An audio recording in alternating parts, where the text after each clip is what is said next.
Today is November 27th, 2011, and I'm in Jared's Cross in Lattice Cottage. And I asked Grandma if she would talk about when she went over to Australia after the war so that we could record this for posterity. What does she mean by the crocodile? Did you say Crocodile. crocodile? I said I'm in Jared's Cross. Yeah, and then you said something else. And then I said that I asked you to talk about when you went over to Australia and your trip over I see. after the war. I thought I was meant to have encountered a crocodile, which I haven't. So after the war, can you tell us where you were?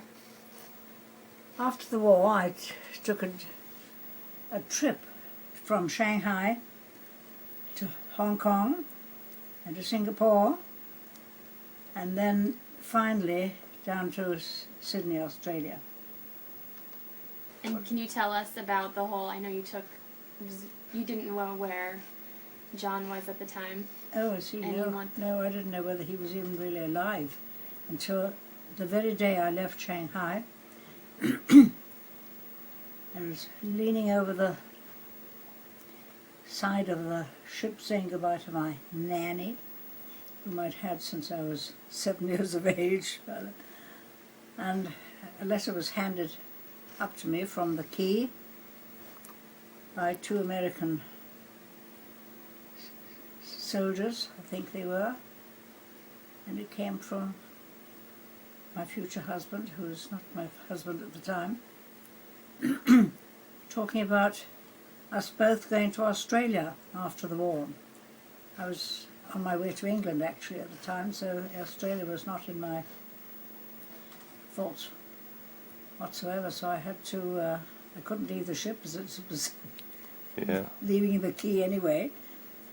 And so the first port of call, which was Hong Kong, that took a week instead of 2 days because of all the mines that were being laid by the Japanese. And then I found out that he was not in Hong Kong, which was the head office of his company, but that he was in Singapore, apparently. So eventually, through a very kind airman who took me to Singapore, because nobody had any money at all, it was all sort of free, and would you like to come on a trip? And so I said, of course, yes. Where did you meet the airmen? They were in Hong Kong, sort of, everything had military by that time. And these were people who were on a flying boat, and the first time I'd ever been in the air at all, and that was a flying boat from Hong Kong to Singapore. So when I got to Singapore, we were all given clothes, because nobody had clothes after the war, and put into various places, hotels and so on, to stay while we were all sorted out as to where we wanted to go and what we wanted to do, because again, I said, nobody had any money whatsoever.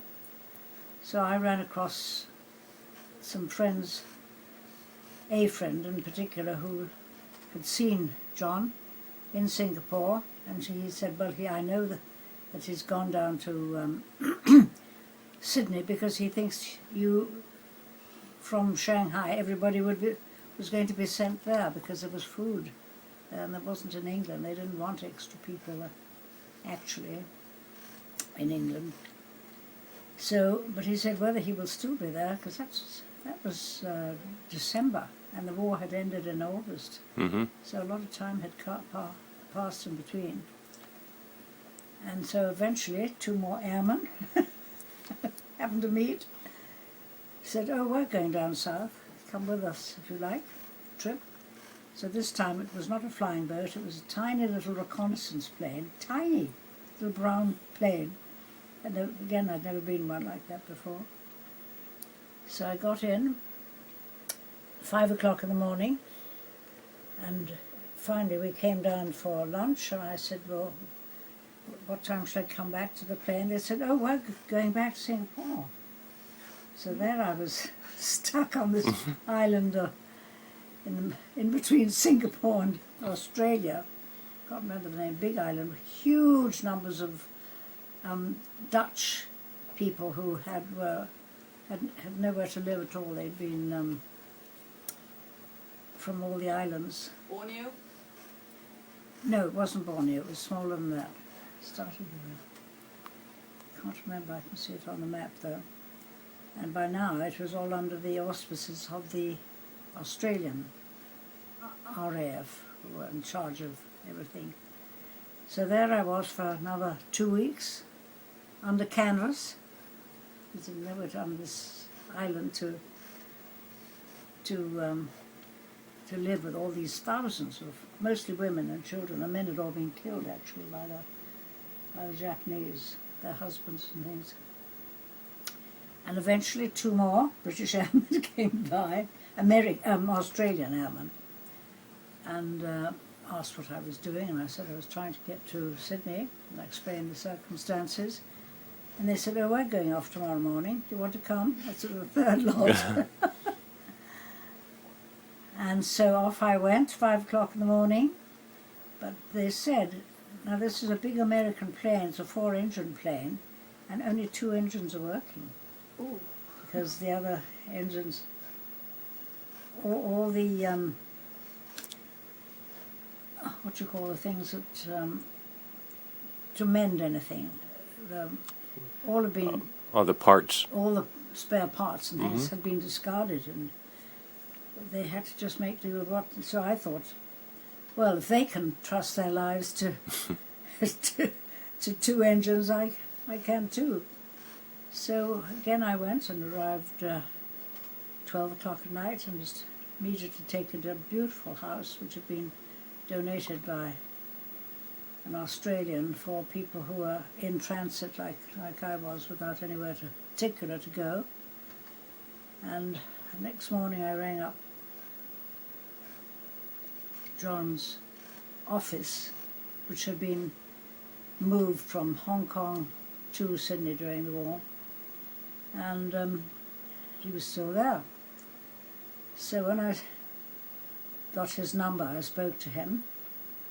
He was staying in the officers' mess, and the first thing he said, who's that? And I said, this is Mary. And he said, Mary who? I hadn't seen him for 6.5 years by that time. So within about 5 minutes he was round. And the first thing he said to me was, you've parted your hair on the other side. So then we were married within a week. But the other funny thing was, the day before we were due to get married, we were going on a little trip up into the country by train, and 2 platforms away, just as we were train to come in, 2 platforms away, John had seen a man standing there in the distance, and he called to him and said, are you so-and-so and so-and-so? And this chap turned around and said, yes. And John said, we were at school together in Leeds, prep school together in Leeds. I'm getting married tomorrow, will you be my best man? The chap said yes. This was all while the train was waiting to leave. So he got his a number where he was to be the next day. And he was our best man. And I've never seen him since. Oh, wow. That's a great story. Yeah. So Thank you.